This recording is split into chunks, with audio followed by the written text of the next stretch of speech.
Turn now to the January 6th Select Committee issuing 6 new subpoenas today related to the fake electors who tried to make then-President Donald Trump the winner in states that he actually lost. So joining me now, the former FBI Director Andrew McCabe. He is now a CNN senior law enforcement analyst. Andrew, thanks for joining us this evening. Good evening to you. These subpoenas are targeting 2 members of Trump's campaign and 4 GOP officials in battleground states. That's on top of 14 other subpoenas last month tied to these fake electors. What is the critical thing to determine about this plot?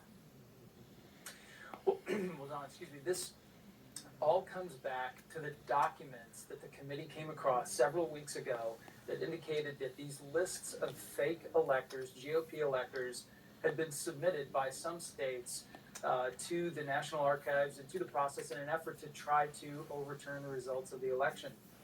The committee has been assiduously focused on that in the last several weeks, and they have subpoenaed just about everyone you can think of that might have been involved in that activity. It is clear that they believe that this was potentially a legitimate conspiracy to try to overturn the results of the election, and they are trying to see if they can hold the president or some of his advisors and supporters accountable, or to indicate whether that they were kind of the driving force behind that effort.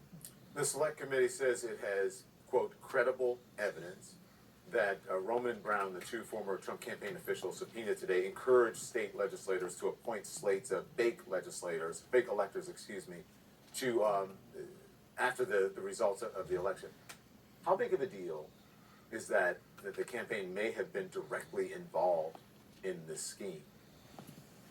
It's a big deal, Don, because it's one more link in this chain. We know what happened at one end of the chain, right? We know that these states actually got fake electors, signed up, put them on these letters, and sent the letters in an effort to turn around the results.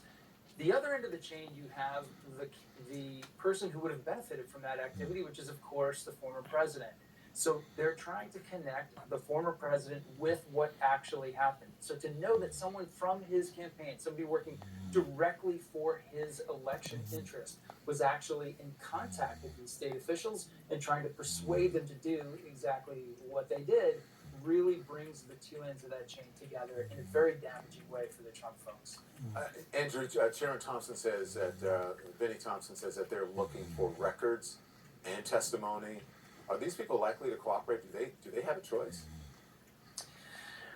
Well, they don't technically have a choice, right? They've been subpoenaed. It's a lawful subpoena. You're required to comply with the law and to comply with the request of the subpoena. They can try to challenge the subpoena by filing a suit in federal court to say that it's overbroad or unfair. They shouldn't be subjected to it. Those challenges are likely to go nowhere. They can also comply and come in and refuse to provide information. They can rely on invoke their 5th Amendment rights against self-incrimination and essentially tell the committee nothing. But ignoring the subpoena and doing nothing is really not a good plan for any of them, and I would expect that most will comply in one way or another. All right. Andrew McCabe, thank you very much. I appreciate that.